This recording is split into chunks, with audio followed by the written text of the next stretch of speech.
शिवसेना सांसद और वर्ली विधानसभा सीट से शिवसेना के उम्मीदवार मिलिंद देवड़ा इस वक्त हमारे साथ हैं।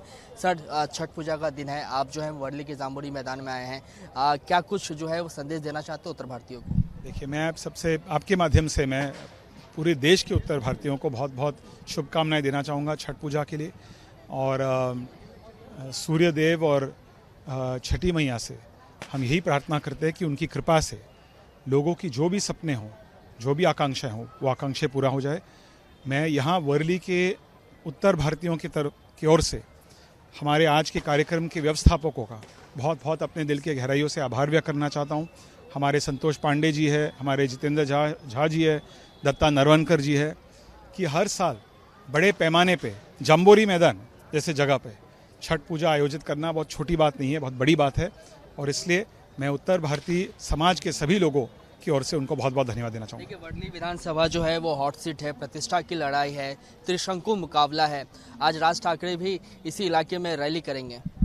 देखिए, मैं मानता हूँ कि वर्ली में जो चुनाव हो रहा है, हमारा जो उद्देश्य है, महायुति नेताओं का जो उद्देश्य है, शिंदे साहब हो, देवेंद्र फडणवीस जी हो, अजीत दादा पवार हो या रामदास अठावले जी हो, हमारा एक ही उद्देश्य है, एक ही लक्ष्य है कि आम वर्लीकरों को हम न्याय देना चाहते हैं। उनकी जो समस्या है, जो अफसोस की बात है कि इस क्षेत्र में उद्धव ठाकरे जी के पार्टी में 3 आमदार है, 3 विधायक है, 1 सांसद है, अनेक नगर सेवक है, अनेक महापौर है, उसके बावजूद जो विकास होना चाहिए था पिछले 5 सालों में, वो विकास नहीं हुआ।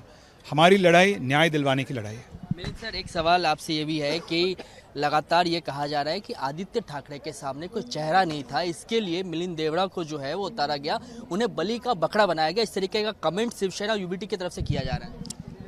देखिए, ये मीडिया का जो आप लोगों को जिस प्रकार से स्पिन करना है मैं आप पे छोड़ूंगा, लेकिन एक बात मैं कह सकता हूँ कि हम भी चाहते थे कि एक स्थानिक वर्लीकर कार्यकर्ता को, साधारण कार्यकर्ता को दिया जाना चाहिए था। शिंदे साहब ने, देवेंद्र जी ने, पार्टी और महायुति के सभी नेताओं ने तय किया कि Aditya Thackeray no doubt opposition के एक बड़ा चेहरा है, इसलिए उन्होंने तय किया, मुझे कहा कि पार्टी को मजबूत करने के लिए, महायुति को मजबूत करने के लिए और ख़ास करके आम वर्लीकरों को न्याय दिलवाने के लिए उन्होंने मुझे उतारा इस मैदान में। मैं किसी भी चुनौती को एक्सेप्ट करने के लिए तैयार हूँ। और मीडिया को एक बात कहना चाहता हूँ, यदि पार्टी ने कहा कि हम किसी एक साधारण कार्यकर्ता को उन्होंने टिकट दिया, तो मीडिया में ऐसे फेक नैरेटिव चलती थी कि ऐसे कोई सेटिंग हुआ, उसको वॉकओवर दिया गया। तो हमारी लड़ाई कोई पर्सनल लड़ाई नहीं है, हमारी लड़ाई न्याय के लिए लड़ाई है। हम जनता को न्याय देना चाहते हैं।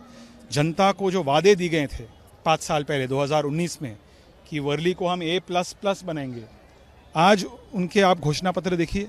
जिन लोगों ने A++ का वादा दिया, अब एक प्लस उन्होंने हटाया, अब A+ हुआ है, तो दूसरा प्लस चला गया। सर, मैं आपका ट्वीट दूसरे टाइम फ्यूचर में कहेंगे F बनाएंगे। तो ये जो बातें हैं, ये जो झूठे वादे लोग फैलाते हैं लोगों को प्रभावित करने के लिए, गलत तरह से प्रभावित करने के लिए, उनकी वोट लेने के लिए, इस राजनीति में मैं कभी भी विश्वास नहीं करता हूँ। हम सकारात्मक तरीके से काम करना चाहते हैं। सर, 2 मिनट का समय दे दीजिए। आज आप वर्ली में हैं, कल महाविकास आघाड़ी की सभा हुई, कॉन्स्टिट्यूशन की जो किताब है, संविधान की जो किताब है, उसको लेकर एक बहुत ही एक डिबेट छिड़ा हुआ है कि राहुल गांधी ने जो मिनी बुक ली थी, जो प्रति ली थी, वो प्रति जो है वो अंदर से कोरी थी। इस चीज़ को आप किस तरीके से देखते हैं? देखिए, मैं इसके बारे में एक ही बात कह सकता हूँ कि जो लोग भारत में और अमेरिका में संविधान खतरे में है, संविधान खतरे में है, वही लोगों को 3 बार वे हार चुके हैं। अमेरिका में भी लोग वही कह रहे थे और उसके बावजूद डोनाल्ड ट्रंप जीत के आ गए।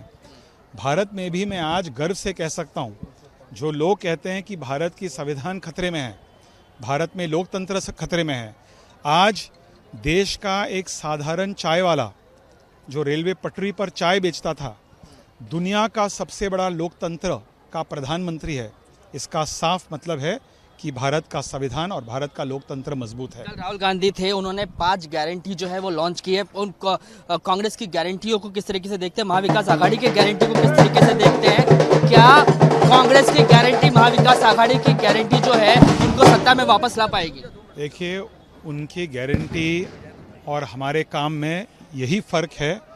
कुछ लोग खटाखट की बात करते हैं, हम लोग फटाफट काम करते हैं। एक अंतिम सवाल वर्ली पर आ जाते हैं। आपने अब से कुछ ही देर पहले ट्वीट किया है सर कि किस तरीके से यूबीटी में आपके कई जो है वो कार्यकर्ता, पार्टी के पदाधिकारी जो है वो शामिल हुए हैं। तो आपने कहा कि ये जो तोड़ फोड़ की राजनीति जो यूबीटी हमेशा आप पर लगाती है, वो अब तो कम से कम इन सब चीज़ों से बचे। बिल्कुल सही है। जो लोग तोड़ फोड़ की राजनीति के बारे में आलोचना करते रहते हैं, विक्टिम गेम प्ले करते हैं, आज वही लोग खोके देकर दूसरी पार्टियों को तोड़ने की कोशिश करते हैं। 5 साल पहले इस क्षेत्र में आदित्य ठाकरे जी जब उम्मीदवार थे, उन्होंने क्या किया? उन्होंने कांग्रेस पार्टी के नेताओं और कार्यकर्ताओं को तोड़ा।